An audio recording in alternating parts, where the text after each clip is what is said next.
आज गोष्ट अशी झाली आहे की लोक घाबरत आहेत व्यक्त व्हायला. मी जर असं व्यक्त झालो तर माझं काय होईल? कारण प्रत्येकाची अस्मिता आता टोकदार झालेली आहे. प्रत्येकाला प्रत्येकाच्या जातीचा, प्रत्येकाच्या धर्माचा नको तितका अभिमान वाटायला लागले. म्हणजे खरं तर हे जे सगळे महापुरुष आहे आता ते जर परत पृथ्वी तलावर आले तर ते त्यांच्या जातीतल्या लोकांना बदलून काढ असं मला वाटतं. दिग्दर्शक हा सांगणारा नसावा, तू असं कर तसं कर. ते केलं तर तुमच्या अभिनयाला मर्यादा येतात, तुमच्यातल्या नटाला मर्यादा येतात. परंतु सचिन शिंदे सरांची गोष्ट अशी आहे की ही स्क्रिप्ट आहे, यातलं हे तुझं कॅरेक्टर आहे, तू शोध. आणि मग जेव्हा आपण त्या कॅरेक्टरचा शोध घेतो की हा मी कोण आहे इथला, हे अमुक जे कॅरेक्टर दिले ते कोण आहे बाबा, मग त्याच्या आजूबाजूची कॅरेक्टर कोण आहेत, मग त्याचा भोवताल काय असेल, त्याची मानसिकता काय असेल, तो कुठल्या परिस्थितीत असेल. सत्यवानाच्या सावित्रीचा शोध घेत असताना ज्योतिबाच्या सावित्रीचा का घेतलं जात नाही? कारण तिच्यामुळे माझ्या घरात शिक्षण आलं. मग मी त्यावेळेला कविता लिहिली की जागोजागी इतिहासातून ज्योतिबाच्या दिसती खुणा आणि या देशाच्या प्रगतीमध्ये महात्मा फुले पुन्हा पुन्हा जी जी रजी जी जी रजी. मी सर्वांचा मेळ घालायचा प्रयत्न केला. पण जेव्हा मी म्हणतो झाडाच्या पाना पानात मायमुख तुझे दिसे, या रस्ते इमारतींना तुझ्या हाताचे गठसे, तुझ्या हाताचे गठसे. मग लोक म्हणतात अरे ही कविता सुंदर आहे, कोणाची कविता आहे? खऱ्या अर्थाने साहित्य क्षेत्रात तुमची सुरुवात कधीपासून झाली? त्याचं गणित सगळं पुन्हा बालपणामध्ये आणि शालेय जीवनामध्ये जातं. आमच्या गावामध्ये गिरणी नव्हती, त्यामुळे सगळं दळण जात्यावर दळलं जायचं. शिवाय आई बरोबर मी शेतामध्ये कामाला जायचो. त्यामुळे तिथे कानावर येणारी गाणी, म्हणजे आज जसं मोबाईलवरती गाणी लावले जातात शेतामध्ये आणि काम केलं जातं, त्यावेळेला ते काही साधनं नव्हती. मग त्यामुळे सगळ्या बाया ज्या आहेत ते गाणे म्हणायचे, गवळणी असायच्या, ओव्या असायच्या, अभंग असायचे किंवा एकमेकीची मस्करी करणारी गीतं पण असायची, लग्नातली गाणी असायची, ती सगळी कानावर पडायची. आणि नंतर शालेय जीवनामध्ये शाळेतल्या कविता आहेत, परंतु हे सगळं आपल्या स्मरणात असतं, बॅक ऑफ द माइंड असतं. त्यावेळेला कोणालाच माहित नसतं आपण कवी होणार आहे किंवा ठरवून पण कवी होता येत नाही. बरोबर. पण ते बीज कुठंतरी असं उमलून येत असतं. त्याचं एक कारण असं झालं की नववीला असताना मला आमचे एक कराड सर होते आणि शालेय जीवनात खूप बक्षिसं मी मिळवलेली आहेत. म्हणजे वक्तृत्व स्पर्धेचं असेल, रांगोळीतला असेल, चित्रकलेतला असेल, विज्ञान प्रदर्शनातला असेल. मग एका वक्तृत्व स्पर्धेमध्ये मला सरांचं पुस्तक, आमच्या कराड सरांचं पुस्तक मला भेट म्हणून मिळालं, बक्षीस म्हणून मिळालं. आणि त्याच्यावरती सरांचं नाव असल्यानंतर मला आश्चर्य झालं का अरे हे मला शिकवतात, पुस्तकात अशा कविता असतात आणि यांनी पण अशा कविता लिहिलेल्या. म्हणजे सर लेखक, म्हणजे लेखक वगैरे हा तोपर्यंत माझ्या डोक्याचा पुढचा भाग होता. मग मी सरांना म्हटलं की सर हे पुस्तकात कविता असतात तसंच तुमच्या कविता आहेत. म्हटले मी कवी आहे. म्हटले कोणी लिहू शकतं का कविता? तोपर्यंत मला काय वाटायचं कोणीतरी लिहिणारा माणूस वेगळा असेल, कारण तोपर्यंत कवीची ओळख झालेली नव्हती, कवी भेटलेला नव्हता, कोणी एखाद्या साहित्यिकाची भेट झालेली नव्हती. आणि मग ते कुतूहल होतं. मग त्या कुतूहलापोटी सरांनी मला सांगितले की अरे मीच लिहिलेल्या कविता आहे आणि माझ्या कवितांचे पुस्तक आहे. मग बालबोध प्रश्न माझा होता की हे कोणी लिहू शकतं का? सर म्हटले हो तू पण लिहू शकतो. मग कसं लिहायचं? म्हणजे तुला जे वाटतं ते लिहून टाकायचं गाण्यातल्या लयीमध्ये. आणि मग मी ते मगाशी सांगितल्या पद्धतीने ती लय माझ्या डोक्यामध्ये कवितेची, गाण्यांची बालपणापासून होतीच, शेतातली, जात्यावरची. आणि मग मी 4-5 ओळींची काहीतरी खरडलं आणि सरांना दाखवलं. मी म्हटले असं असं मी लिहिलं बघा. ते वाचलं सरांनी आणि पहिली शाबासकीची थाप देणारा जो कोणी असतो ना आपल्या पाठीवरती, खरं तर तिथून आपली सुरुवात होत असते कुठल्याही कितवीला गोष्टीची. असताना तुम्ही मी नववीत होतो नववीत त्यावेळेला. होते तेव्हा? हो. आणि म्हणजे ही कोणत्याही कामाची गोष्ट आहे. हा. तुम्ही एखादं चांगलं काम केलं आणि त्यावेळेला पहिलीच प्रतिक्रिया जर अशी आली, नाही नाही हे भंगार आहे, तुला जमणार नाही, तर आपलं पुढचं सगळं करिअर बर्बाद होतं त्यातलं, किंवा आपल्याला नकारात्मक भाव तयार होतो आणि आपण लिहित नाही किंवा ती कृती करत नाही. करत नाही आपण तर सोडून. सरांनी ती गोष्ट केली नाही. सर मला म्हटले की नाही नाही हे तू चांगलं लिहिलंय, बरोबर तू लिहित राहा. बरोबर. मार्गदर्शन तुम्हाला हा. योग्य वेळी चांगलं मग मिळालं. मला असं वाटतं की ती माझी कवितेची सुरुवात होती. हो. आणि आता त्यातले काही शब्द असेच होते किंवा हरणार नाही तू कधीच, लढत राहा, असं एक आशावाद हा, देणारे. हा. पण ते काही मीटर वगैरे असं काही नव्हतं, पण त्याच्यात एक विचार होता. विचार होता. सरांनी मला त्यावेळेला सांगितलं की याला कवितेचं मीटर नाही म्हणता येणार, ते तुला शिकावं लागेल, परंतु याच्यात एक विचार आहे. म्हणजे हो. तुला एक गोष्ट कळलेली की कवितेतनं काहीतरी द्यायचं असतं. द्यायचं. मला असं वाटतं ते जे मूल्यांकन होतं, कवितेतून काहीतरी द्यायचं असतं, बरोबर. तर तिथून माझी सुरुवात झाली. बरं. नंतर मग मी DED ला गेलो. तिथे काही मित्र भेटले, ते लिहिणारे होते. त्यावेळेला बऱ्याच दैनिकांमध्ये रविवारची पुरवणीमध्ये कविता छापून यायच्या. हम्म. मग माझ्या काही मित्रांच्या कविता त्यात यायला लागल्या छापून, मी DED ला असताना. हा. मग मी म्हटलं अरे तुमच्या कविता येतात त्याच्यात, म्हणजे तुम्ही लेखक आहात, कवी आहात. हा. ते म्हटले अरे तू दिलं तर तुझी पण येईल. मग त्यांच्याबरोबर मी पण लिहायला लागलो. आणि माझ्या 1-2 कविता DED ला असताना मग दैनिकात छापून आल्या. मग मला वाटायला लागलं की आपण काहीतरी लिहू शकतो. हो. तर ही माझी कवितेची सुरुवात आहे. बरोबर. मग हे सर्व करत असताना अभिनय क्षेत्रात तुम्ही कसे वळाले? अभिनय क्षेत्रात मी पुन्हा बालपणातच त्याचं बीज आहे. पूर्वीच्या काळी गणपती उत्सव हा अगदी जोरात असायचा. आमच्या गावात पण तो होता. तर छोटंसं गाव, गणपती बसवलेला, आणि आमच्या गावामध्ये काही तरुण मुलं होते. त्यांच्या डोक्यात ही कल्पना यायची की बाबा आपण गणपतीच्या पुढे काहीतरी कार्यक्रम केला पाहिजे. आमच्या गावात 2-3 भजनी मंडळ. बरं. भजन तर होणारच, हा. कीर्तन होणार, पण पोरांच्या मनामध्ये आलं की बाबा नाटक पण झालं पाहिजे. हा.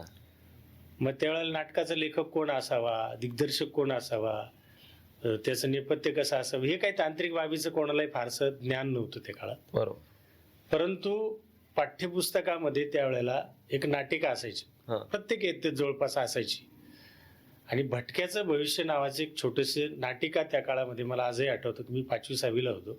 हो. आणि 9वी-10वीच्या मराठीच्या पुस्तकामध्ये ते होतं. हा. आणि मग आमचा एक नात्याने भाऊच लागतो, निंबाळकर म्हणून, त्यांनी सांगितलं की आपण याच्यात नाटक बसू, पण त्याच्यात एक स्त्री पात्र होतं. मग ते करायचं कोणी? मग कोणी मुलं तयार होईना की नाव ठेवतील बाबा आपल्याला. मग ते माझ्याकडे आले. हा. ते मला म्हणले हे राजा एवढं एवढं काम आहे तुला नाटकातले, एक 7-8 डायलॉग होते, बरोबर. ते तुला करायचंय. हा. मी म्हटलं यार पोरीची भूमिका आहे, मी कसं काय करणार पहिल्यांदाच. पहिल्यांदा. ते म्हटले नाही रे, तुझा आवाज पण बारीक आहे, तू दिसतो पण छान. त्यांनी मला चढवलं झाडावर, अगदी तू असा दिसतो तसा दिसतो. मी म्हटलं चला. आणि स्टेज डेअरिंग हा पहिल्यापासून माझा भाग होताच. काही भीतीचा नव्हता, कारण आता 3रीला असताना थोरांची ओळख नावाचं अख्खं पुस्तक माझा पाठ होतं. त्याच्यामुळे वर्षभरात येणारे कुठल्याही महापुरुषाची जयंती पुण्यतिथी मी भाषणाला उभा राहायचो आणि भाषण करायचो. त्यामुळे स्टेज डेअरिंगचा विषय नव्हता. मग ती खऱ्या अर्थाने नाटकाची सुरुवात होती. बालगणेश उत्सव पासून तर एक एक एक एक एक एक करत मग ते पुढे पुढे चालत. बरोबर. मग ही नाटकाची सुरुवात तुम्हाला सिरियल पर्यंत घेऊन गेली, सिरियलच्या अभिनयापर्यंत घेऊन गेली. तो प्रवास कसा झाला तुमचा? नाही, दरम्यानच्या काळात काय झालं, कविता आणि नाटक ह्या दोन्ही पण गोष्टी, म्हणजे बालपणामध्ये ते केलं, हो. DED पर्यंत केलं, नंतर विसरून गेलो मी हे मला येतं असं. हा. मी नाटक पण केलं नाही आणि कविता पण लिहिली नाही.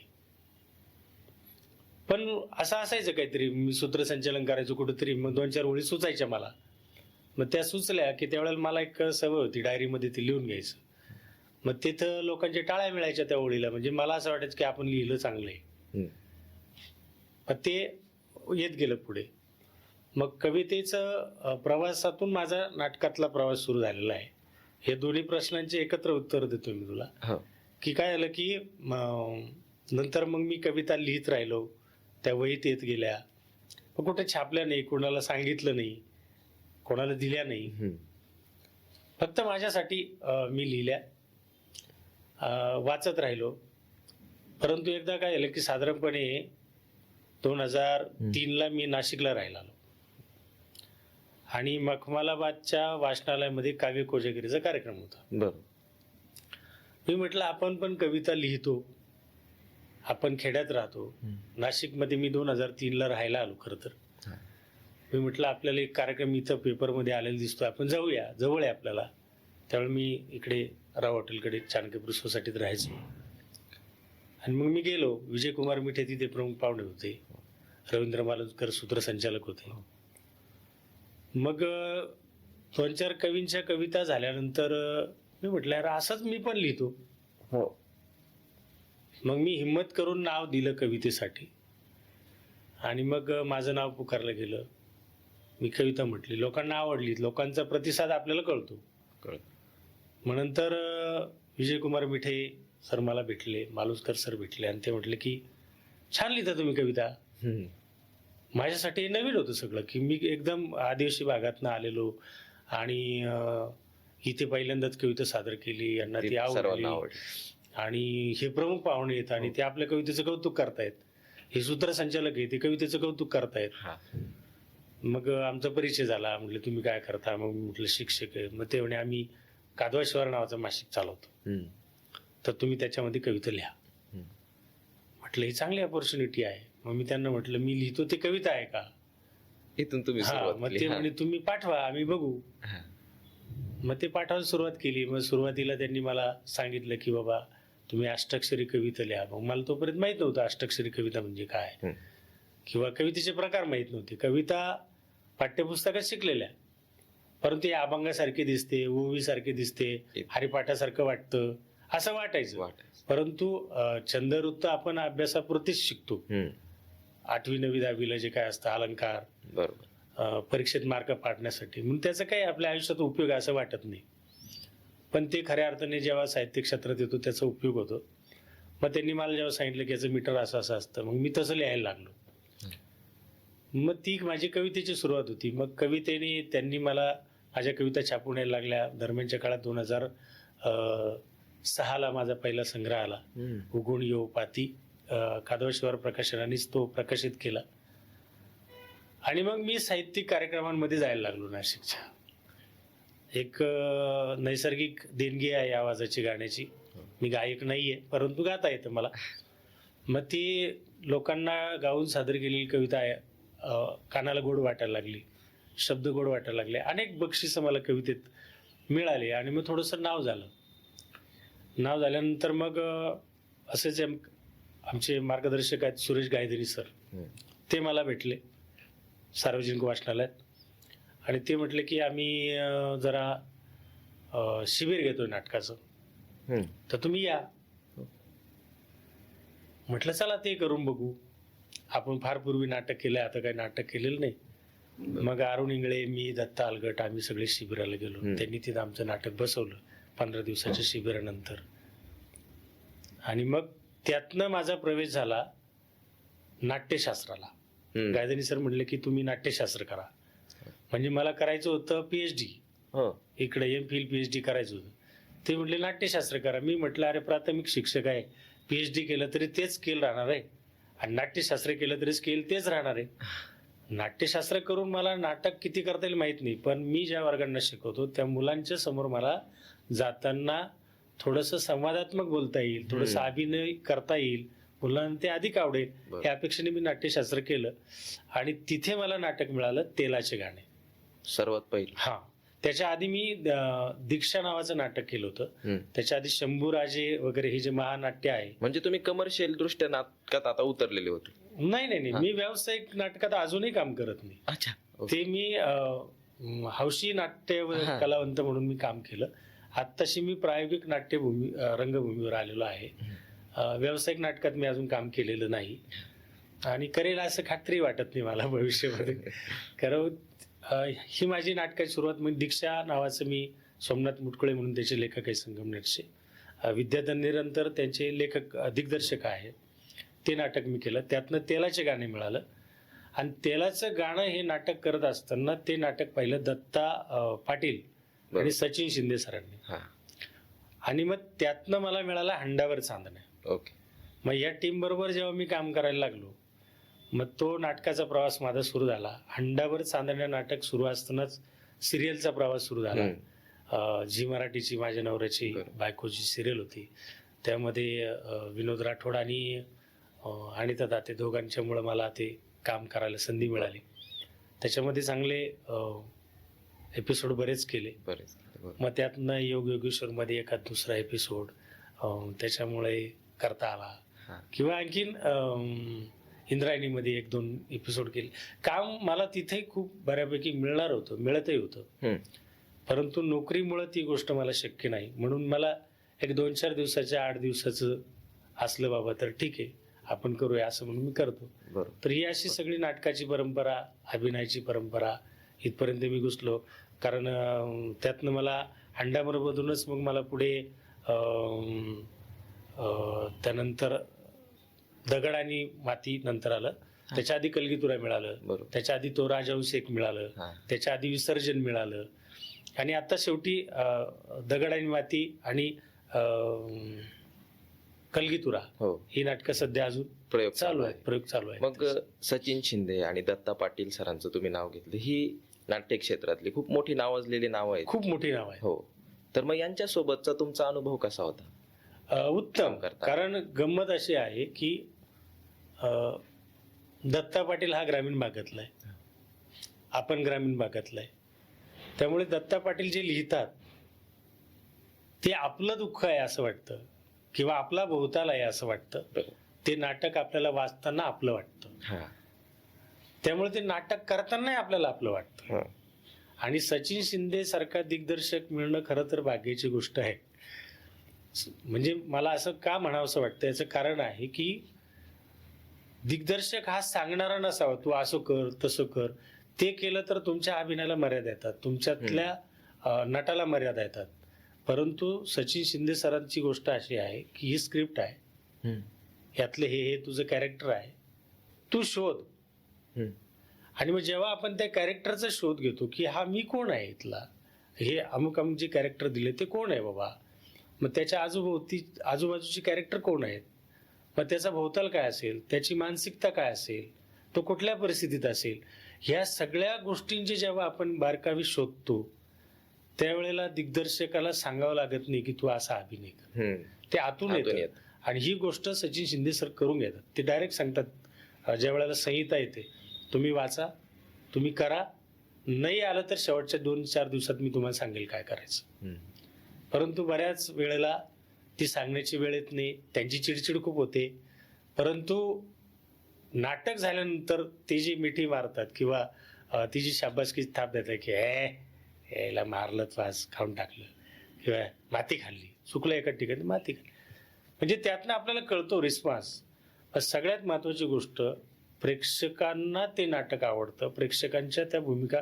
आता दगड आणि मातीमध्ये मी तर खूप छोट्या छोट्या 3 भूमिका केलेल्या आहेत.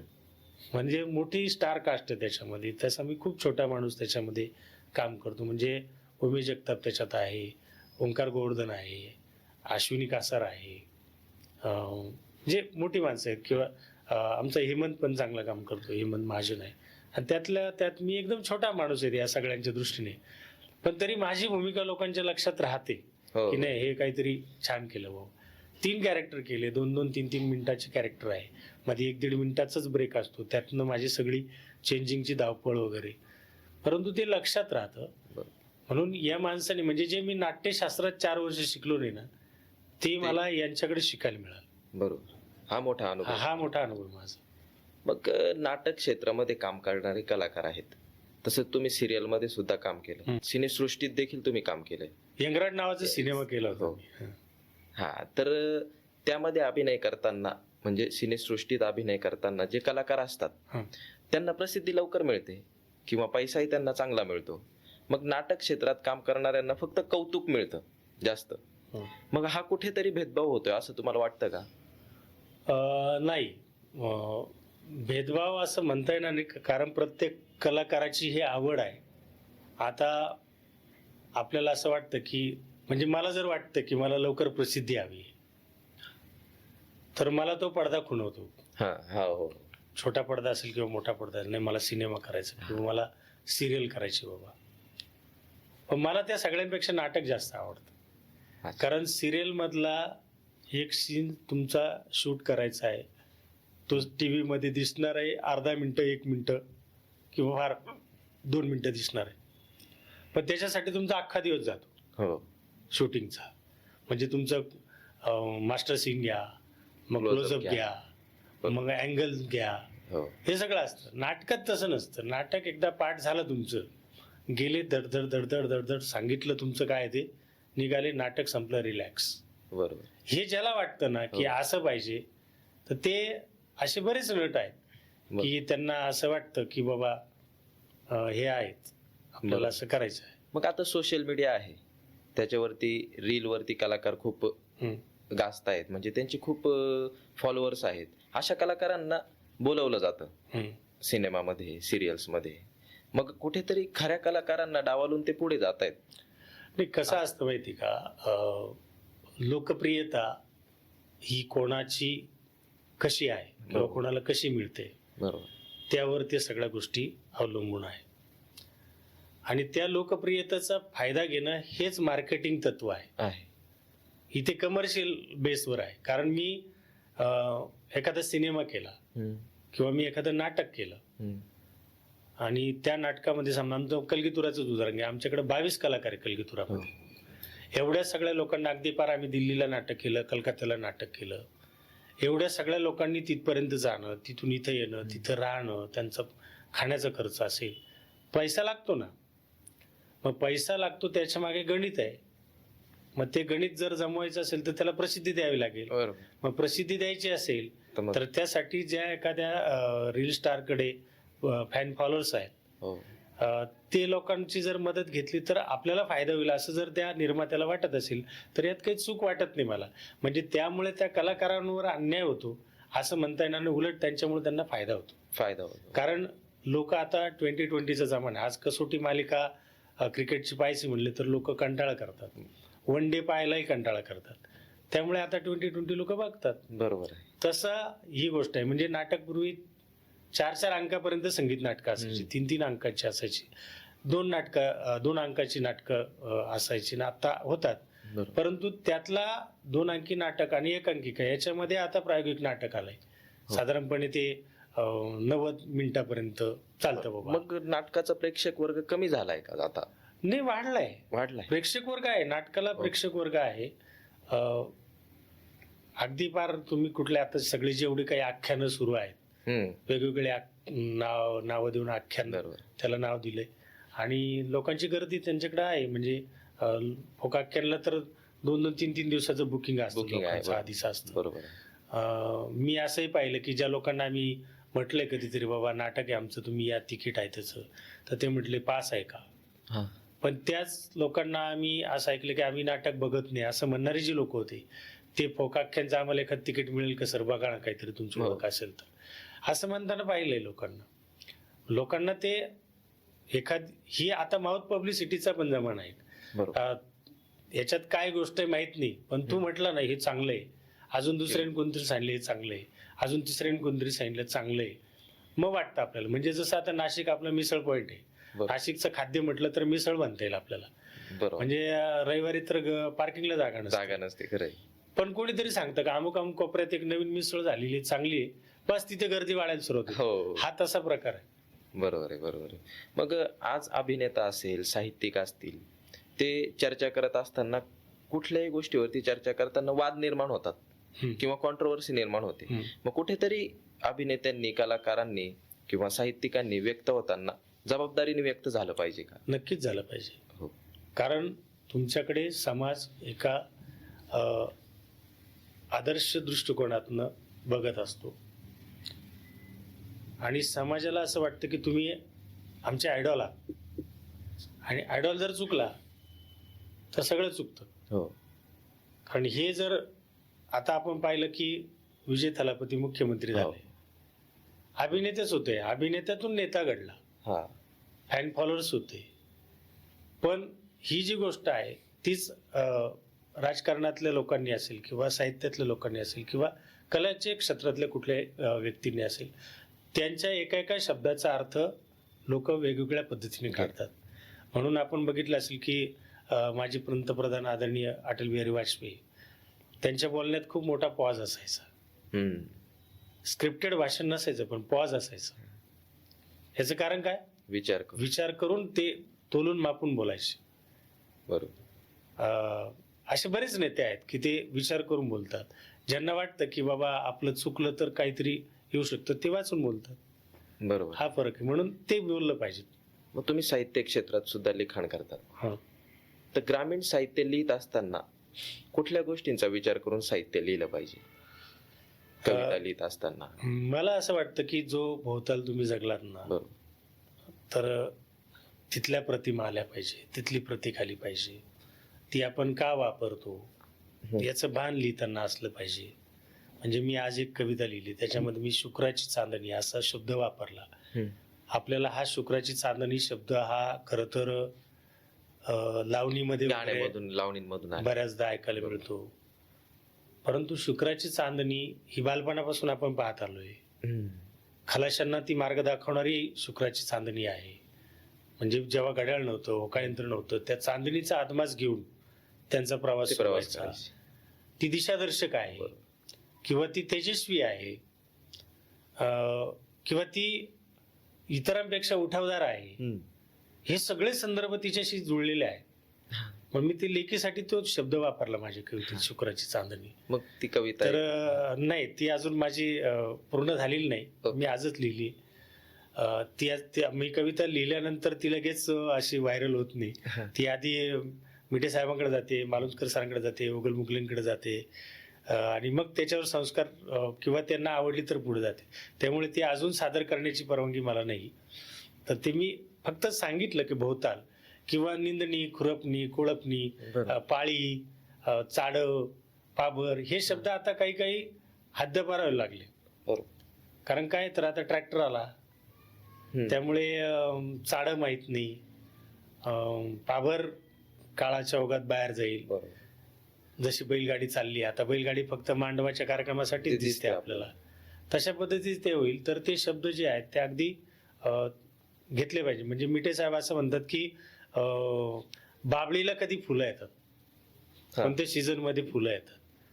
ती फुलं जर तुम्हाला त्याचा ऋतू कळला तर मग तुम्हाला ती वापरता येईल प्रतिमा. बरोबर. मग तुम्ही ते कधी लिहायला लागले की बाबळीच्या फुलांनी अंगाला हळद लावली, तर ते नाही चालणार ना. तो सीझन आहे का, तरच ते वापरतात. निसर्गाचा अभ्यास आपल्याला, निसर्गाचा अभ्यास. आता माझा निसर्गाची एक कविता आहे की आता मला जेवढी आठवते तेवढी मी म्हणतो. मी त्याच्यात साधारणपणे असा विचार केला होता की जसा शिशिर ऋतू लागला तेव्हापासून तर वसंत ऋतू फुलला तिथपर्यंत निसर्गात काय काय बदल होतात, त्याचा एक मी विचार केला होता. आणि 12 वर्ष मी त्याच वाटेने जात होतो, आणि अचानक 12-13 वर्ष ते जंगल पाहिल्यानंतर मला ती कविता सुचली. म्हणजे असं नाही की मी या झाडाकडे बघितलं आणि मला कविता लिहिता येईल, असं होत नसतं. ती आतून एखादी तरी ओळ येते कधीतरी, आणि मग त्याच्यावरती कवी कलाकुसर करतो, त्याला कविता म्हणतात. बरोबर. कविता सुरुवातीला सुचलेला जो विचार असतो तेवढीच कविता असते. कोणी कितीही कवी म्हणत असला की नाही बाबा मी एकदम एका दमात लिहून टाकली कविता, किंवा असं लिहिलं तसं लिहिलं, तर तो जो सुरुवातीचा विचार आहे ना, तीच कविता असते. बाकी सगळी कलाकुसर असते. म्हणजे मी ज्या मीटरमध्ये लिहिलेली असेल कविता, किंवा तो विचार ज्या मीटरमध्ये आला असेल, ते मीटर मी लिहिलं, तेवढ्या ओळी लिहून झाल्या की मग मी त्या साच्यात ते सगळं मटेरियल टाकतो, आणि मग ती मूर्ती तयार होते. बरोबर. असं असतं. मग मी लिहिलं होतं, बोचऱ्या थंडीत पळस फुलला, आणि हिरव्या रानाला गारवा झुंबला, सागाच्या पानांना जाळीने धरले, सोसून गारवा मातीला लोळले. वडाच्या पारंब्याची स्थिती कशी बघा. वडाच्या दाढीने झाडले अंगण, वडाच्या दाढीने झाडले अंगण, गवत सोनेरी बसले लपून, बांबूच्या अंगाला हळद लागली, सावळी नवरी बाभुळ लाजली, काटेरी बोरीला मागणी घालून न आंबाही नटला मुंडोळी बांधून, चिमणी पाखर वराडी नाचली, अन कोकिळ अष्टके रानात घुमली, मोराच्या पायात तालई नाचला, आणि इवल्या चोचीत बिगुल वाजला, रानाच्या कानात पाखर बोलली, अन तळ्याच्या पाण्याला तहान लागली, पाचोळा निघाला वाऱ्याच्या सोबत, अन होळीच्या सणाला वाजत गाजत, शिशिर ऋतूची सरली गमत, अन कोवळ्या पानात फुलला वसंत, कोवळ्या पानात फुलला वसंत. तर ही वसंत ऋतूपर्यंत म्हणजे पानगळी होती, ती पानं खाली पडतात, किंवा बांबूचा रंग पिवळसर व्हायला लागतो, म्हणजे तो पिकायला लागतो, नंतर तो तोडणीला येतो, म्हणून तो पिवळा होतो. त्याच वेळेला बाभळीच्या झाडाला फुलं आलेली असतात, आंब्याला मोहर आलेला असतो. ही सगळी जी आहे ती आपल्या पाहण्यातली जी गोष्ट आहे बरोबर, ती कवितेत कशी आणता येईल. म्हणजे साहित्यिकाने किती जबाबदारीने लिहिलं पाहिजे, किती निरीक्षण केलं पाहिजे, याचं उत्तम उदाहरण म्हणजे कविता आहे. निसर्ग चित्रण किती सुंदर आहे याच्यामध्ये. बरोबर आहे. मग नवोदित कवींनी लेखकांनी लिहिताना या काळजी घेतल्या पाहिजे. नक्कीच घेतली पाहिजे. म्हणजे मुळात असं आहे की सुरुवातीला कोणीही माणूस अनुकरणातून लिहितो, बरोबर, किंवा अनुकरण करतो. मला जसं मी सांगितलं की मिठे साहेबांनी मला सांगितलं की बाबा अष्टाक्षरी कविता अशी अशी असती, तशी लिही. बरोबर, मी लिहायला लागलो. मिठे साहेब पण अष्टाक्षरी कविता लिहितात, मी पण अष्टाक्षरी लिहितो, अनेक कवी अष्टाक्षरी कविता लिहितात, म्हणजे मॅक्झिमम लोक अष्टाक्षरीमध्ये लिहितात. पण मग तो साचा झाला. बरोबर. आता काही कविता विजयकुमार मिठेंच्या वाचल्यानंतर खाली नाव नसलं तरी आम्ही ओळखू शकतो की ही विजयकुमार मिठेंची कविता आहे. कारण त्यातले जे शब्द आहेत ते आमच्या परिचयाचे झालेले आहेत, किंवा असा भोवताल कोण मांडू शकतं कवितेत याची खात्री आम्हाला आहे. मग तोच पायंडा जर, तोच कित्ता जर मी परत गिरवला कवितेत, तेच शब्द मी जर त्या कवितेत आणले तर ते अनुकरणच असेल. म्हणजे आपण केलं पाहिजे, करायला नको असं मला म्हणायचं नाही. कारण जोपर्यंत तुम्हाला चालता येत नाही तोपर्यंत तुम्हाला हात धरावाच लागतो. आईचा असेल, बापाचा असेल, गुरुजींचा असेल. पण एकदा तुम्हाला चालता यायला लागलं, पळता यायला लागलं की तुम्ही तुमची वाट शोधायला हवी. बरोबर. नवोदित कवींनी, लेखकांनी ही गोष्ट म्हणजे स्वतःची ओळख निर्माण केली पाहिजे. तुम्ही म्हणजे अगदी आता परवा आम्ही भाकरीचा चंद्र नावाचा कवितेचा कार्यक्रम केला नारायण सुर्वेंच्या कवितांवरती. तर त्यावेळेला असं लक्षात आलं की नारायण सुर्वेंनी त्यांच्या आयुष्यात किती कविता लिहिल्या असतील बाबा. ते सगळं स्क्रिप्ट वाचल्यानंतर असं लक्षात आलं की सुर्वेदादांनी त्यांच्या आयुष्यात फक्त 143 कविता लिहिल्या. पण सुर्वेदादांना पद्मश्री मिळालाच ना. बरोबर आहे. सुर्वेदादांची कविता आज गायली जाते, क्रांतिगीत म्हणून गायली जाते, प्रेरणागीत म्हणून गायली जाते. त्या कवितेतनं आजही लोकांना वाटतं क्रांती करून उठावं. पण तुम्ही खूप लिहिलं, मी 1000 कविता. मला एक कवी असाही भेटला, तो म्हटला सर, म्हणजे आता लिहायला लागलेला कवी, अगदी 5-1 वर्षापूर्वी, तो मला म्हणतो सर माझ्या 6000 कविता लिहून झाल्या. मी म्हटलं तुमच्या चरणावरती माझं मस्तक ठेवून तुम्हाला नमस्कार, एवढं अफाट लिखाण तुमचं आहे बाबा. तर ते नाही जमणार आपल्याला लिहायला. म्हणजे अशा लोकांना प्रणामच केला पाहिजे. म्हणजे क्वांटिटीपेक्षा क्वालिटी लिहिणं महत्त्वाचं. असं मला म्हणायचं की तुम्ही क्वालिटी लिहा, त्याच्यावरती मेहनत करा, तुमचं लिखाण परत वाचा. लोकांचा प्रॉब्लेम काय आहे बऱ्याच जणांचा, की स्वतःच लिहिलेलं पण ते वाचत नाही, आणि प्रसिद्धीची इतकी आपल्याला उत्सुकता आहे लाईक अँड कमेंटची, की आपण रात्री कविता लिहिली की त्या मिनिटाला ती सोशल मीडियावरती टाकतो. आणि मग ती लगेच 2-5 लोकांना, आपला जो ग्रुप आहे, आपले जे मित्र आहेत ते लगेच लाईक करतात. खऱ्या अर्थाने त्यांना काही लाईक करणाऱ्यांना कवितेतलं कळतही नसतं, पण ते म्हणतो किती छान. मित्र आहे ना तो माझा. बरोबर. मग मित्राला नाराज कसं करायचं. मग मला असं वाटतं दोष दाखवणारा खरा मित्र असतो. म्हणजे ते आयुष्य असू दे, साहित्य असू दे किंवा कुठलंही क्षेत्र असू दे, तुमच्यातले दोष तुम्हाला जो सांगतो तो खऱ्या अर्थाने तुमचा मित्र. नाहीतर मग कौतुक करणारे सगळेच असतात. बरोबर. मग तू सिगरेट पित असेल रस्त्यानी आणि मी समोरून आलो तू माझ्याकडे बघून दूर फुकतो आहे, तर माझं कर्तव्य आहे की तू माझ्या मित्राचा मुलगा आहे, तर मी तुला सांगितलं पाहिजे की नाही ही चुकीची गोष्ट करतो आहे. तर मी म्हटलं वा वा किती सुंदर ना, मस्त रे. अरे हे काका काहीच म्हटले नाही मला, तू पुढच्या वेळेला आल्यानंतर मला म्हणशील काका तुम्ही घेता की. अशी जी गोष्ट आहे तिचं अनुकरण होतं. म्हणून आपण कुठलीही गोष्ट अनुकरणातून जरी शिकत असलो तरी सुद्धा भान असलं पाहिजे आपण काय करतोय, काय व्यक्त होताना. मग सोशल मीडिया या माध्यमावरती आपण इतर कवी लेखकांना व्यक्त होताना बघतो. मग हे माध्यम पूरक आहे का? नक्कीच पूरक आहे, परंतु ती काळजी घेतली पाहिजे. मी मगाशी जे म्हटलं तसं की तुम्ही जे लिहिताय ते कसदार आहे का, तिथे चोरी होण्याची शक्यता पण आहे, परंतु त्यातनं प्रसिद्धी पण मिळते. आज बरेच कवी जे आहे मनची कवी आजचे बरेच, त्यांची कविता सोशल मीडियावरतीच पहिल्यांदा व्हायरल झाली, मग लोकांना ते कळले आणि मग लोकांनी त्यांना बोलायला सुरुवात केली. कारण आता तो काळ नाहीये की पेपरमध्ये कविता येईल किंवा एखाद्या नावाजलेल्या मासिकात कविता येईल. म्हणजे पूर्वी कवितेसाठी खूप मासिक होती, अनुष्टुप वगैरे सगळी, त्यातनं कविता छापून आली की ती लोकांपर्यंत जायची, मग त्या कवितेची वाहवा व्हायची, मग लेखकाला कवीला पत्र यायची, मग तो कवी म्हणायचं की चांगली कविता आहे बाबा. आता तो काळ नाही, आता इन्स्टंट आहे.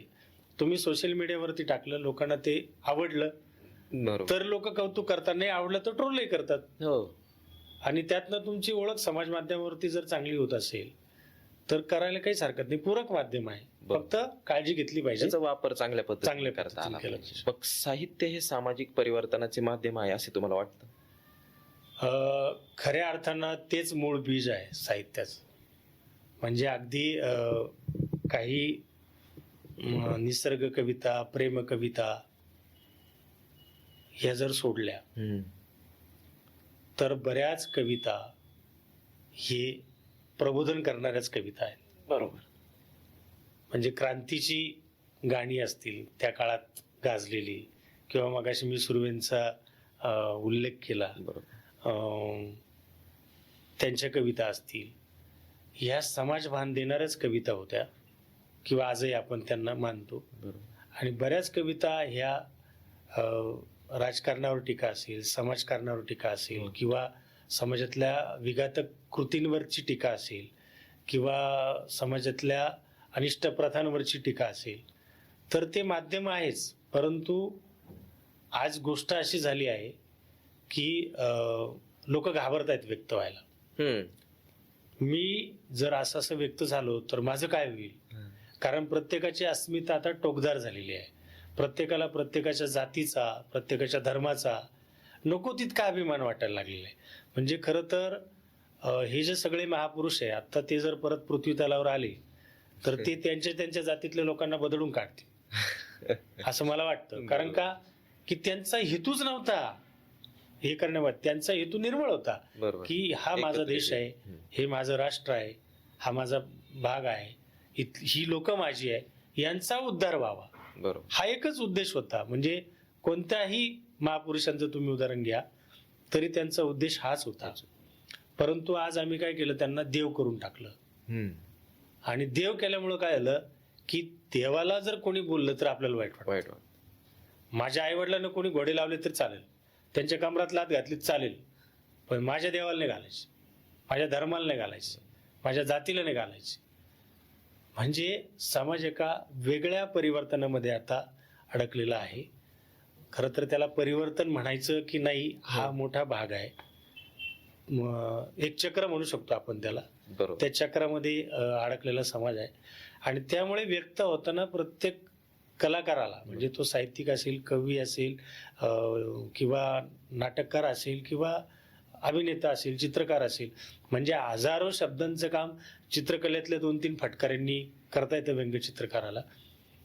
तर ती चित्र आता फारशी येत नाही, कारण का लोक जपून वागतात सगळी, की नको बाबा आपण आणि आपलं घर आपलं बरोबर. इथपर्यंत आपण वागावं असं प्रत्येकाला वाटतं, परंतु खऱ्या अर्थाने व्यक्त झालं पाहिजे. तुमची एखादी समाज परिवर्तन करणारी कविता?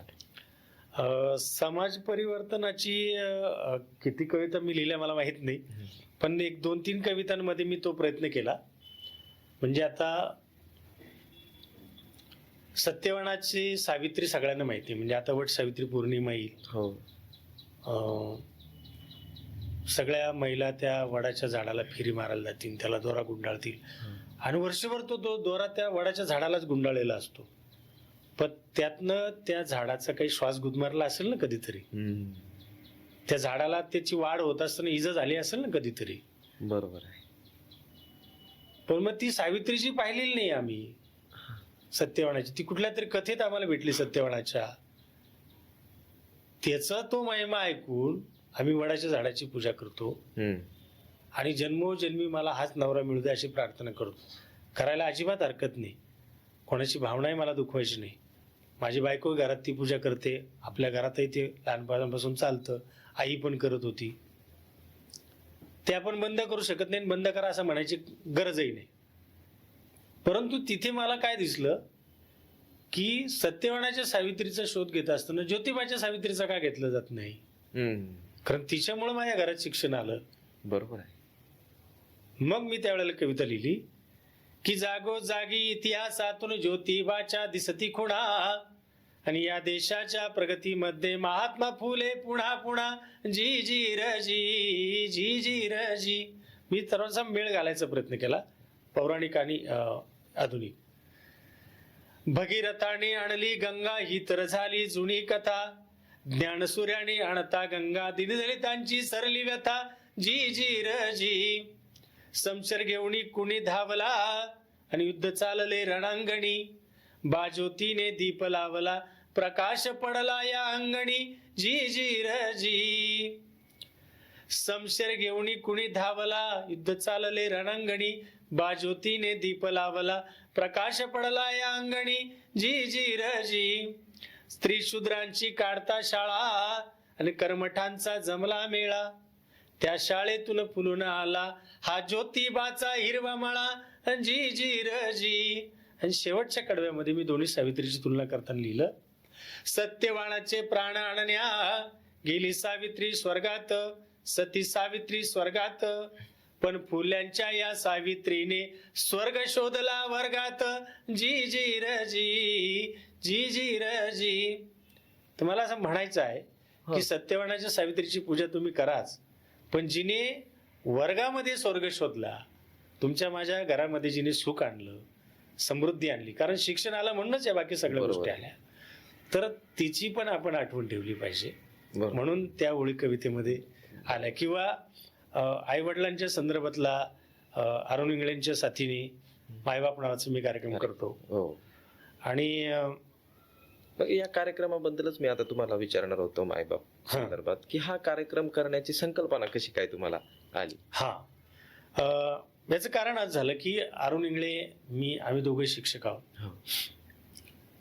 अनेक आमचे प्रशिक्षण होत असतात आणि त्या प्रशिक्षणांमध्ये अरुण इंगळे पण भेटले मला, इतर शिक्षक मित्रांसारखे. पण त्याच्याशी जरा माझी जवळीक झाली, कारण तो गाणारा कवी गाणारा होता, त्यांचा आवाज तो पण थोडासा लिहिणारा होता, मी पण थोडं थोडं लिहिणार होतो. मलाही असं गाणं म्हणण्याची आवड होती. आणि त्यातल्या त्यात गीतमंचाची ट्रेनिंग आमची बऱ्यापैकी झाली त्यावेळेला. त्यातनं आमचा जास्त परिचय झाला. मग असं परिचय होता होता आम्ही दोघं एकाच गावाची निघालो आणि मग आणखीन जवळीक आली. तर अरुण इंगळे असं मोहम्मद रफींच्या आवाजात गाणं म्हणणार किंवा नितीन मुकेशच्या आवाजात गाणं म्हणणार.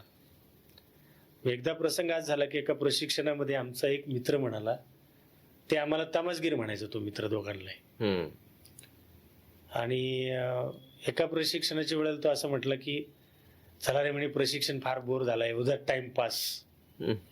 आणि हा टाइमपास शब्द खरं तर मला लागला की अरे म्हणलं आपण समाजासाठी यांच्यासाठी टाइमपास आहोत. मग मी अरुणला म्हटलं की अरुण, आपण टाइमपास नाही आहोत, लोक आपल्याला टाइमपास का म्हणतायत?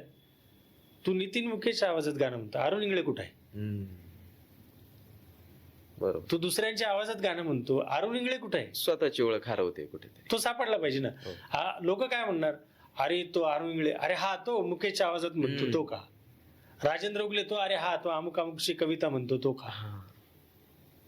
आपली काय ओळख? बरोबर. आणि यातनं खरं तर जन्म झाला मायबाप कार्यक्रमाचा. मग अरुणला मी म्हटलं आपण आपली काहीतरी ओळख तयार करू. मग तो म्हटला तू लिहितो, मी लिहितो, आपण कवितांचा कार्यक्रम करू. मग त्यावेळेला कुटुंब रंगले काव्यात हा जोरदार कार्यक्रम आजही सुरूच आहे. मी म्हटलं हा कार्यक्रम जर एवढा जोरात चालू तर आपल्या कार्यक्रमाला कोण येणार? तो म्हटला मग आपण आईच्या कवितांचा कार्यक्रम करू. म्हणलं मग प्रशांत मोरेंच्या कवितांचा कार्यक्रम सुरूच आहे, आपल्या कार्यक्रमाला कोण येईल? मग तो म्हटला प्रेम कवितांचा कार्यक्रम करू. म्हटलं असा कार्यक्रम आपण करू की जो सर्वसमावेशक असेल. बरोबर. म्हणजे लहान मुलांना आवडेल आणि म्हाताऱ्या माणसाला आवडेल, सर्वांना असा कार्यक्रम आपण करू आणि जो लोकांना जिव्हाळ्याचा वाटेल. आणि मग त्यावेळेला मायबाप या कार्यक्रमाची संकल्पना डोक्यात आली. अरुणला मी तो बोललो विषय. अरुण म्हटलं चांगलं आहे. मग दरम्यानच्या काळामध्ये कवितांचं संकलन केलं आम्ही, माझ्या काही कविता, अरुणच्या काही कविता. आणि आपल्याला कार्यक्रम करायचा साधारणपणे 1.5 तासाची संहिता असावी म्हणून मी त्याच्या संहितेचं लेखन केलं. मग मिठे साहेबांची कविता घेतली, मग कमलाकर आबांची कविता घेतली, मग आम्ही लक्ष्मण वाडिक सरांची कविता घेतली, आम्ही काशीनाथ वेलदोडेंची कविता घेतली. ज्या ज्या कविता आम्ही कवींना अपील केलं की बाबा आम्ही असा कार्यक्रम करतोय, तुम्हाला आवडणारी परंतु आमच्या थीमला बसणारी एखादी कविता द्या. त्यांनी ती कविता दिली आणि आज जवळपास 10 वर्ष आमच्या कार्यक्रमाला झाली. 10 वर्षात 195 कार्यक्रम आम्ही परवाच सटाण्याला सादर केला. पण प्रत्येक कार्यक्रमात आम्ही ती कविता सादर करताना त्या कवीच्या नावासह सादर करतो. बरोबर. आणि एक कार्यक्रम मध्यंतरी आम्ही मायबापचा नाशिकला परशुराम साकेडकर नाट्यगृहात घेतला. त्यावेळेला आम्ही ज्या कवींच्या कविता सादर करतो त्या सगळ्या कवींना बोलवलं होतं आणि त्यांचा यथोचित सन्मान आम्ही त्या कार्यक्रमामध्ये केलेला होता. कारण हे त्यांच्या कवितेमुळे शक्य झालं. आता त्याच्यामध्ये बऱ्यापैकी कविता अजून वेगवेगळ्या आम्ही घेतलेल्या आहेत. म्हणजे या कार्यक्रमाच्या माध्यमातून, मायबापच्या माध्यमातून तुम्ही अनेक कवींना त्यांच्या कवितांना प्रसिद्धी मिळवून दिली. हा म्हणजे आता समजा मी मावळला कार्यक्रम केला, हो, त्यांना माहित नाही काशीनाथ वेलदोडे कोण आहे, त्यांनी वाचलंय कुठेतरी किंवा काहींनी वाचलं नाही. पण जेव्हा मी म्हणतो झाडाच्या पाना पानात मायमुख तुझे दिसे, या रस्ते इमारतींना तुझ्या हाताचे गठसे, तुझ्या हाताचे गठसे. मग लोक म्हणतात अरे ही कविता सुंदर आहे, कोणाची कविता आहे? बरोबर. मग ती काशीनाथ वेलदोडेची कविता आहे. ही कविता त्यांच्यापर्यंत पोहोचवायचं भाग्य. बरोबर. मी ते मगाशी जे सांगत होतो तेच पुन्हा की समाज परिवर्तन काय घडतं. माझीच कविता असल्यामुळे मी ती जरी मायबाप कार्यक्रमात वापरत असलो तरी ती मी इथे सादर करू शकतो. की मला काय असं वाटतं की पंढरपूरचा पांडुरंग विटेवरती वाळवंटात उभा आहे याचं एकमेव कारण आहे पुंडलिक. पुंडलिक नसता तर पांडुरंग तिथे आले नसते. आणि पुंडलिक काय करत होतं तर आई वडिलांची सेवा करत होता. आणि पांडुरंग परमात्मा भेटायला आल्यानंतर पुंडलिक म्हणतो की मी आई वडिलांची सेवा करतो, थोडा वेळ थांब. मग कुठे थांबणार म्हणून त्यांनी विट दिली. त्या विटेवरती पांडुरंग परमात्मा थांबला आणि वाट पाहत थांबला की आता तरी पुंडलिक येईल. मला असं वाटतं की ही जी सगळी गोष्ट आहे ही समजून घेतली पाहिजे. मी वारकरी कुटुंबातला आहे. माझे वडील कीर्तन करतात, गेली 35 वर्ष पंढरीची वारी करतात. आईने 33 वर्ष वारी केली. मी नाही गेलो पंढरपूरला फार लवकर. मी आता 3 वर्षापूर्वी गेलो पहिल्यांदा पंढरपूरला. तेही माझ्या एका वाचकाचा 3 वर्ष मला सतत फोन होता. माझं जेव्हा अग्रवनला सदर सुरू होतं मशागत, मी तो पंढरपूरचा. मग मी त्याला भेटायला गेलो, मग पांडुरंगाला भेटलो. मग मी त्यावेळेला कविता लिहिली होती पंढरपूरला जाण्याच्या आधी. नाही गेलो पंढरीला, नाही गाईला भंग, बापा मधीच शोधला पंढरीचा पांडुरंग. त्याच्या मुखामध्ये राम त्याच्या हातामधी काम नांगराच्या फाळा संगे बाप हिंडे चारी धाम विठू उभा विटेवर बाप हाक तो पाभर ओटी भरण आईच मुखे विठूचा गजर पाला पाचोळा सारुण पीक घेत या भरारी बांधावर झाडा खाली विठू करतो न्याहारी एक जगाशी उद्धारी पंढरपूरचा विठ्ठल एक जगण्या उभारी बाप एक जगाशी उद्धारी एक जगण्या उभारी एक हृदयी वसतो दुजा पुरवी भाकरी नाही गेलो पंढरीला नाही गाईला भंग आणि बापा मधीच शोधला पंढरीचा पांडुरंग. वा वा, फार तर बापामध्ये पंढरीचा पांडुरंग शोधला, आईमध्ये रुक्मिणी शोधली. तर मला असं वाटतं की तुम्ही पंढरपूरला गेला नाहीत तरी सुद्धा पांडुरंग तुम्हाला पाहावे. बरोबर. म्हणजे प्रत्येक तुमची कविता एक आशय आहे, तिच्यामध्ये विषय आहे महत्वाचा. मग साहित्यिकांनी लिहिताना त्यांची भूमिका मांडत असताना याचा विचार करणे फार गरजेचे आहे नवोदित साहित्यिकांनी.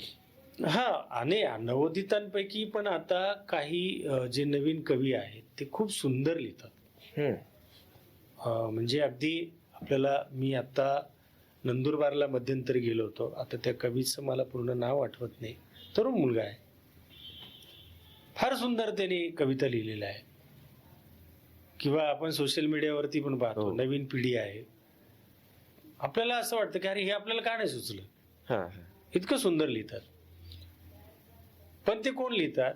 जे अनुभवातून लिहितात, बरोबर, जे खूप वाचन करून मग लिहितात. म्हणजे आता समजा हा तुझा स्टुडिओ आहे, म्हणजे नुसतं कवितेच्याच बाबतीत नाही विचार करायचा आपण, हा स्टुडिओ आहे, या स्टुडिओ बद्दल आपल्याला लिहायचं. तर मी आल्यानंतर मला हा स्टुडिओ जसा दिसला तसा मी लिहिणार. बरोबर, मला इथे काय काय दिसतं तेवढंच मी लिहू शकतो. पण तू याच्या निर्मिती प्रक्रियेबद्दल लिहू शकशील ना. हा पहिली गोष्ट, तुला हा का निर्माण करावा लागला, इथं हा असा जो स्टुडिओ दिसतोय याच्या आधी तुझ्या डोक्यात एक स्टुडिओ तयार झाला, बरोबर, की मला असं असं स्ट्रक्चर पाहिजे, मग ते तू उतरवलं, इथं सत्यामध्ये उतरवलं. तर त्याची जी प्रोसेस आहे तू ती लिहिशील. मला असं वाटतं की प्रत्येक लेखकाची ही थीम प्रोसेस असते, प्रत्येकाचा एक दृष्टिकोन आहे, दृष्टिकोन असतो. एकाच गोष्टीकडे, एखादं वाळलेलं झाड पाहिल्यानंतर मला असं वाटेल की याला आता पालवी फुटणार आहे आणि मग मी आशावाद पेरणारी कविता लिहू शकतो.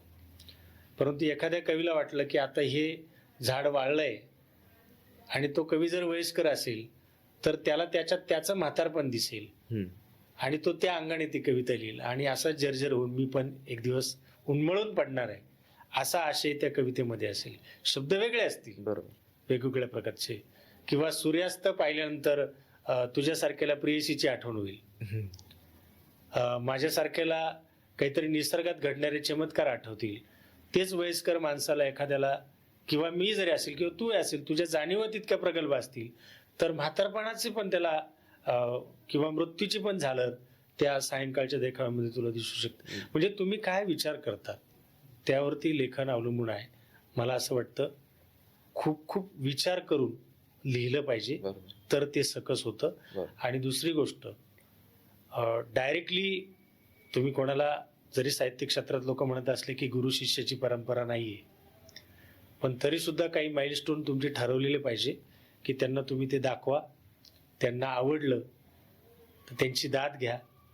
त्यांनी सांगितलं की अमुक बदल मला थोडासा वेगळा वाटतो, इथे असं जर असतं तर बरं झालं असतं, तर ते स्वीकारा किंवा त्याच्यावर विचार करा. म्हणजे मी एक कविता मध्यंतरी लिहिली होती आईच्या संदर्भातली, आणि मी टाकली, पण ती माझ्या ज्यांना मी पाठवतो कविता ते सगळ्यांना पाठवली, त्यांनाही आवडली. पण मला एका कवयित्रीचा फोन आला, म्हटले सर तुमची कविता अप्रतिम आहे, सुंदर आहे, मला आवडली, पण एका ठिकाणी मला शब्द खटकला. म्हटलं काय आहे? तर मी परडीत फुलं टाकली असा त्याचा आशय होता. आणि ती परडीला वल्ला लावला आणि नावाड्यासारखं तो हलवत ती नाव घेऊन जातोय असं तो साधारणतः आशय होता. ते म्हटले सर परडीचा होडीची संदर्भ कसा असू शकतो, परडीतल्या पाण्यात होड्या कशा, मुळात परडीत पाणीच राहणार नाही तर त्याच्यात आठवणींच्या होड्या पोहतील कशा.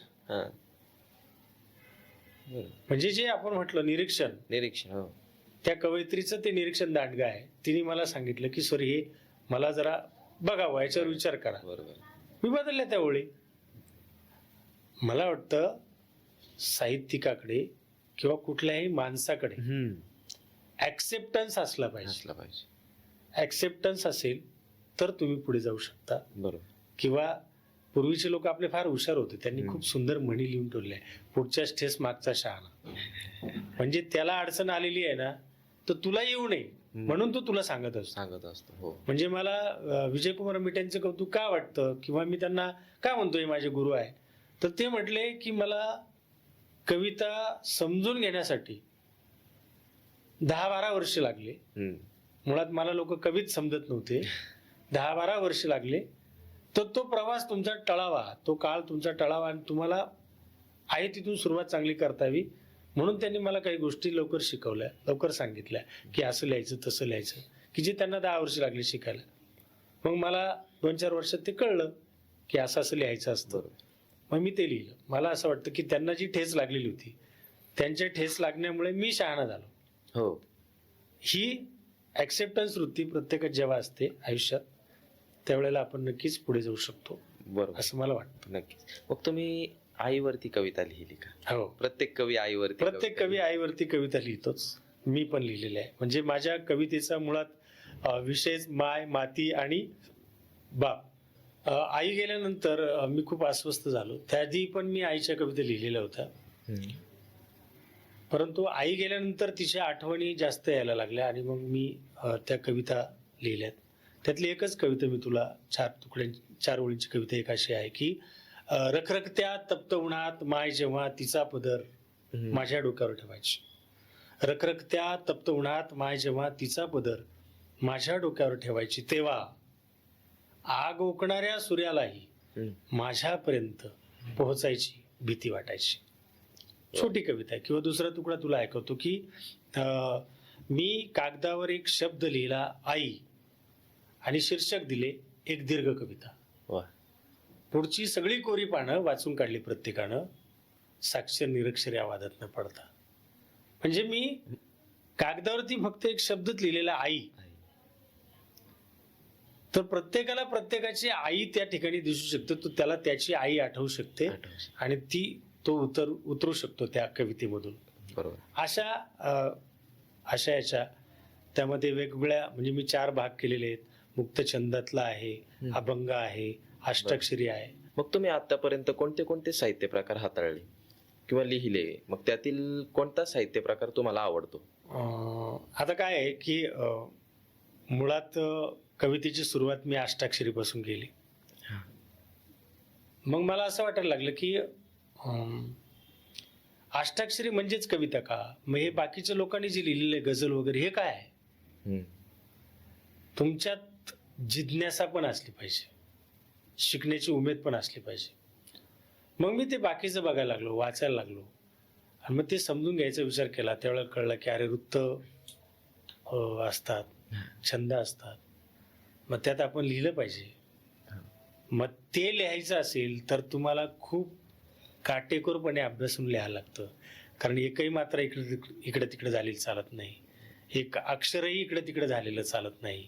मग त्यावेळेला काही बंधनं येतात, परंतु ती बंधनं सहज लिहिल्या पेलता येतात केव्हा तुमच्याकडे शब्दसंग्रह असेल, तुमचं वाचन असेल. म्हणून मग मी कवितेतले, साहित्यातले वेगवेगळे प्रकार म्हणता कवितेतले मुक्तछंद, खरं तर मुक्तछंद या कवितेत पण छंद आहे बरं का. केवळ उभं लिहित जाणं म्हणजे मुक्तछंद नाही, त्याला पण एक लय आहे. तर मुक्तछंदातली कविता लिहिली, अष्टाक्षरी लिहिली, अभंग लिहिली, वृत्तबद्ध कविता लिहिली, गझलही लिहिण्याचा मी प्रयत्न केला, पोवाडाही लिहिण्याचा, जो सात ज्योतिबांचं मी ऐकवलं ते पण लिहिण्याचा प्रयत्न केला, काही गवळणही लिहिण्याचा प्रयत्न. म्हणजे जेवढं म्हणून, म्हणजे फटकाही लिहिण्याचा प्रयत्न केला. जेवढे काही कवितेचे प्रकार आहे ते सगळे हाताळण्याचा माझा विचार आहे, तो मी केला. परंतु आपण ज्या वेळेला सगळीकडे फिरून येतो, आपल्याला भूक लागते आणि घरी आल्यानंतर आपल्याला टोपल्यामध्ये भाकरी दिसते किंवा तव्यावरती शिळ्या भाकरीचे असे कोरके दिसतात, तर ते आपल्याला किती आवडीने खावीसे वाटतात. तसं माझं अष्टाक्षरी कवितेच्या बाबतीत होतं. म्हणजे ज्या वेळेला मला असं वाटतं की आता काहीतरी आज खूप दिवस झाले काही लिहिलं नाही किंवा काय, आपण वाचत राहतो, तर कवितेतला बरेचदा मला अष्टाक्षरी हा प्रकार जो आहे तो फार आवडतो. म्हणजे माझा मूळ विचार तिथे येतो, मग तिथून तो कधी कधी वाटतं वृत्तबद्ध कविता मध्ये जाईल, गझलमध्ये जाईल आणि त्या पद्धतीच तो होतो. तसं अभंग आणि अष्टाक्षरी हे माझे आवडते प्रकार आहे कवितेतले. आणि साहित्याच्या अनेक वाटा चोखाळताना मी बाल साहित्यात पण प्रयत्न केला. पहिलं पुस्तक माझं थांबणारे डगोबा बाल साहित्यातलं आलं, ते लोकांना बऱ्यापैकी आवडलं. त्यानंतर मी सुंदर माझे घर नावाचा एक संग्रह माझा आता 4वी-5वीच्या मुलांसाठी म्हणजे बालभारतीने तो संग्रह छापला आणि महाराष्ट्रातल्या सगळ्या स्थानिक स्वराज्य संस्थांच्या शाळांना पूरक वाचनासाठी इयत्ता 4थी आणि 5वीच्या गटासाठी तो दिलेला आहे. तर त्याच्यामध्ये प्राणी, पक्षी, कीटक यांच्या घराच्या संदर्भातल्या सगळ्या कविता आहेत. तर तो एक प्रयत्न मी केला. मी ललित लेखनही करण्याचा प्रयत्न केला, कथा लेखनाचाही प्रयत्न केला. मी 3 वर्ष स्तंभ लेखनही पेपरला दैनिकामध्ये केलेलं आहे. पण मला त्यातल्या त्यात गद्य लेखनात जर म्हटलं तर मला ललित लेखन आवडतं, कारण तिथं तुम्हाला पाहिजे तसं व्यक्त होता येतं. तिथे प्रतिमा टाकता येतात, प्रतीकं टाकता येतात आणि खूप सुंदर पद्धतीने वळण घेत घेत घेत तिथं जातं. मी एकांकिकाही लिहिल्या, मी बालनाटकही लिहिलंय, ते सादर पण झालंय बालनाट्याच्या राज्यनाट्याच्या स्पर्धेमध्ये. मला असं वाटतं की साहित्यिक ना हा एखाद्या मॉल सारखा किंवा दुकानासारखा असला पाहिजे. म्हणजे त्याच्याकडे कोणत्या प्रकारचं गिऱ्हाईक कधी येईल तर सांगता येत नाही. म्हणजे तुम्ही एखाद्या किराणा दुकानात गेलात आणि तुम्ही म्हटले साखर पाहिजे, तर तो म्हटला नाही आज माझ्या दुकानात साखरच नाही, तर मग त्या दुकानात आपण परत जात नाही. बरोबर.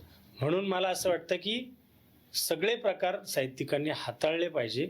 जेव्हा तुम्ही साहित्यिक हे बिरुद लावतात तेव्हा मागणी तसा पुरवठा दिला पाहिजे. नाही, मागणी तसा पुरवठा हा त्याच्या पुढचा भाग आहे. जेव्हा तुम्ही गीतकार म्हणून काम करता किंवा जेव्हा तुम्ही नाटककार म्हणून काम करतात, त्यावेळेला तुमच्याकडे साहित्य लेखनाचा आग्रह होऊ शकतो, गीत लेखनाचा आग्रह होऊ शकतो. मुळात गीतकार हा चांगला कवी असावा लागतो. जसं प्रकाश ओळकर आधी कवी आहेत चांगले, नंतर ते गीतकार आहेत. किंवा बरेचसे गीतकारांचं उदाहरण तेच आहे की आधी कवी असणं ही महत्वाची गोष्ट आहे, त्यातनं गीताची रचना तयार होत असते. मग बाबासाहेब सौदागर पण असतील. बरोबर. की ह्या सगळ्या गोष्टी ज्या आहेत, मग त्या एखाद्या निर्मात्याने सांगितलं की अशावरती मला तुम्ही गीतरचना करून द्या, तर ते लिहितात. आता बऱ्याचदा काय होतं की संगीतकार चाल देतात आधी, असं आम्हाला सुचलेलं आहे, यामध्ये तुम्ही शब्द भरा. म्हणजे हे परत काय झालं, अष्टाक्षरीच्या मीटरमध्ये मी लिहितो आहे आणि त्यांनी सांगितलं आम्हाला याच्यामध्ये शब्द भरून द्या, तर तेवढे शब्दच भरायचे काम आहे. म्हणजे तिथे खूप सृजनात्मक काहीतरी घडतं, असं काही नाही. आणि जेव्हा संगीत मिळतं, एखादी चाल चांगली मिळते, आवाज चांगला मिळतो, त्यावेळेला लोक शब्दांकडे फारसं लक्ष देत नाही. नाहीतर शांताबाई गाणं एवढं गाजलं, त्या गाण्यामध्ये शब्द काय होते, संगीत आहे, अशी गोष्ट आहे. म्हणजे आपल्याला त्यांनी लिहिलं त्याला मी नाव ठेवत नाही, परंतु त्याला ज्या आजूबाजूने घडून येणाऱ्या गोष्टी आहेत त्या जर चांगल्या असतील तर कुठल्याही सरळ एखादं गद्य लिहिलं तर त्याचंही गाणं लोकांना आवडू शकतं, कारण त्याला रिदम आहे. बरोबर. अशी गोष्ट आहे. आपण एखाद्या गीतकाराने खूप चांगलं गाणं लिहिलं पण त्याला फारशी प्रसिद्धी नाही मिळाली, कारण त्याला चाल तशी मिळाली नाही, संगीत तसं मिळालं नाही. तर हे एकमेकाला पूरक आहे. मग तुम्ही देखील गीत लेखन केलं आहे का? किंवा मी लिहिलं आहे, कारण मुळात मी ज्या वृत्तबद्ध कविता लिहितो ते बऱ्याच अंशी गीतच आहेत. हो. परंतु मी असं काही खास प्रयत्न नाही केला त्याला गीत म्हणून लॉन्च करण्याचा, किंवा आपल्याकडे तेवढे पैसे नाही की बाबा एखाद्याला आपण देऊ आणि याचा अल्बम तुम्ही तयार करा, बरं. किंवा फार मोठा प्लॅटफॉर्म माझ्याकडे वेगवेगळा नसल्यामुळे आणि वेळही नसल्यामुळे मी काही ती गीतं करण्याच्या भानगडीत पडलेलो नाही, पण लिहिलेलं आहे. बरोबर. मग तुम्हाला महाराष्ट्र शासनाचा आदर्श शिक्षक पुरस्कार सुद्धा मिळाला शिक्षण क्षेत्रामध्ये, त्याबद्दल काय सांगाल? मुळात मी जिथे काम करतो ना, ते प्रत्येक ठिकाणी मला असं वाटतं की हे द बेस्ट पाहिजे. म्हणजे मी ज्या वेळेला कविता लिहितो तर मला वाटतं की लोकांना ते आवडलं पाहिजे. मी ज्यावेळेला नाटकात काम करतो त्यावेळेला मला वाटतं की लोकांना ते आवडलं पाहिजे, लोक पैसे देऊन आलेत. मी जेव्हा शिक्षक म्हणून काम करतो त्यावेळेला मला असं वाटतं की मी पगार घेतो आणि ही मुलं माझ्याकडे आशेने बघतात, तर त्यांना त्यांची भूक भागवणं माझं काम आहे. त्यांना मी खूप दिलं पाहिजे असं मला वाटतं आणि याच भावनेतनं मी नोकरीच्या पहिल्या दिवसापासून काम करतोय, ते अजूनही करतोय आज. आणि प्रत्येक मुलामध्ये मला माझं बालपण दिसतं, माझी परिस्थिती दिसते आणि मला असं वाटतं की मला त्या काळातल्या गुरुजींनी जर शिकवलं नसतं तर मी आज इथे नसतो. म्हणून माझ्या मुलांनी खूप चांगलं शिकावं, म्हणजे माझ्या वर्गातल्या मुलांनी, माझ्या शाळेतल्या मुलांनी, आणि त्यांचा स्वतःचा उद्धार करावा. एक गमतीने असं म्हटलं जातं की गुरुजी किती वर्ष जगतो, तर जोपर्यंत त्याचा शेवटचा विद्यार्थी जगतो तेवढं गुरुजीचं आयुष्य असतं. हा विचार मला फार पूर्वी ऐकायला मिळाला आणि तो विचार माझ्या डोक्यात आहे आणि म्हणून मी प्रामाणिकपणे ते काम करण्याचा प्रयत्न करतो. आणि म्हणून 2015ला महाराष्ट्र शासनाचा गुणवंत शिक्षक पुरस्कार मला मिळाला. खरं तर त्याच्यानंतर 15 वर्षाची नोकरी माझी बाकी आहे पुरस्काराच्या नंतर. म्हणजे खूप लवकर तो मला पुरस्कार त्या अर्थाने मिळालेला आहे. पण पुरस्कार हे साहित्यातले असो, तुम्ही काम करता त्या ठिकाणचे असो, हे कायम तुमची जबाबदारी वाढवतात. हे भान जर आपण ठेवलं तर आपलं पाऊल चुकत नाही असं मला वाटतं. बरोबर. सर, तुम्ही आज तुमचा महत्त्वाचा वेळ आम्हाला दिला त्याबद्दल मी तुमचे खूप आभार मानतो. या मुलाखतीचा समारोप तुम्ही तुमच्या एका कवितेने करावा अशी माझी इच्छा आहे. बरं, मगाशी आपण आईबद्दल बोलत होतो. आईची एक कविता आहे. माय दळता दळता फोड फुटला हाताचा, माय दळता दळता फोड फुटला हाताचा, त्याच्या पाण्यात दिसतो तिला चेहरा लेकाचा. माय दळता दळता घास जात्याला घालते, भोगलेलं दुःख सार त्याला दळाया सांगते. माय दळता दळता दाणे सरले सुपात, चुलीतल्या निखाऱ्याचा जाळ पेटला उरात. माय दळता दळता पीठ जात्यात आटलं, काळ्या ढगाचं आभाळ तिच्या डोळ्यात दाटलं. माय दळता दळता, अशी ती कविता आहे किंवा वडिलांची कविता आहे. खूप साऱ्या कविता वेगवेगळ्या मी लिहिलेल्या आहे. खरं तर 2011ला पहिला संग्रह आलाय कवितेचा. त्यानंतर थीम पोएट्री म्हणून आईच्या कवितांचा 2025ला आला. तर 2006 पासून मी कविता लिहितोच आहे. त्या कवितांचा अजून संग्रह येणं बाकी आहे. तो लवकरच येईल अशी अपेक्षा करूया. सर, तुम्ही आज आमच्या स्टुडिओला आलात तर तुम्हाला काय वाटलं इथे येऊन? मला फार छान वाटलं इथे येऊन. म्हणजे मी कालच आमच्या सचिन शिंदे सरांची एक मुलाखत ऐकत होतो. ते असं म्हणतात की त्या मुलाखतीत, मला जेव्हा जेव्हा एकटं वाटतं किंवा जेव्हा जेव्हा मला असं वाटतं की मला डिप्रेशन आलंय, तेव्हा मी मोकळ्या नाट्यगृहात जाऊन बसतो आणि एकटक मी त्या रंगमंचाकडे बघत असतो. कुठून तरी एखादी प्रकाशाची तिरीप येते आणि ती मी बघत असतो आणि माझी तंद्री लागते. मला तो फील इथे या स्टुडिओमध्ये आला की इथे एकांत आहे, निवांत आहे, काही टेन्शन नाही आणि छान असं आहे. तुला तुझ्या या स्टुडिओला भविष्यात नक्कीच चांगलं यश मिळो, नाव मिळो अशी शुभेच्छा. ओके सर, धन्यवाद. धन्यवाद.